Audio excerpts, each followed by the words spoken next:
Here, I'll show you the trick that I do. It's a classic trick. It works well over Zoom. This is an invisible deck of playing cards. Either Justin or Ian, one of you are going to reach through the screen and grab out a card for me. Okay.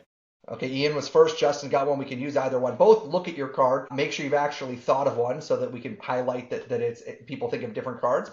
And I'm going to take a different color invisible deck. They make red and blue. You can put your cards face up into this deck for me. We'll just choose one of them, but this way people know that we're not doing it. Or Ian's went in first. Ian, this is going to represent that deck of cards. What was the card that you looked at? Eight of diamonds.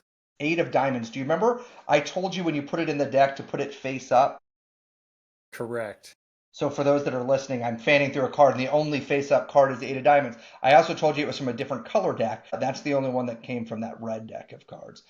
So I do this trick, and then I tell everybody, of course, this is a version of the ultra mental principle popularized by the brainwave in the Marlowe School in Chicago in the 50s, using a full deck stack on the chase method, which allows me to reveal the rough cards on the seven.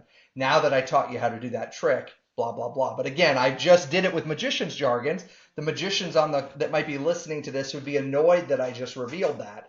But to any other person, they're completely in the dark, which sadly is what we do as doctors all the time. We coined the phrase jargon oblivion to highlight the mismatch between doctors' intent to speak clearly and the fact that most people don't understand what they're saying. Okay, so tell me how some of that magician wisdom applies to Q rounds.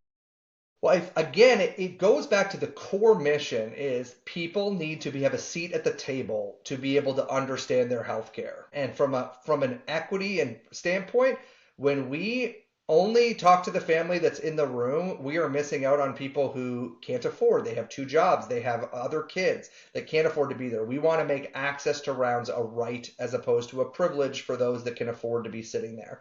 And so the core of that mission comes from that sense that communication and how we interact starts with the seat at the table. And again, that magician as teacher for me has always been a part of this, that a lot of doctors when they were growing up say, oh, I want to be a doctor or a teacher. You are both. You are not an effective doctor unless you're a teacher. And so if we can get people in the room virtually or otherwise, we have the ability to transform outcomes.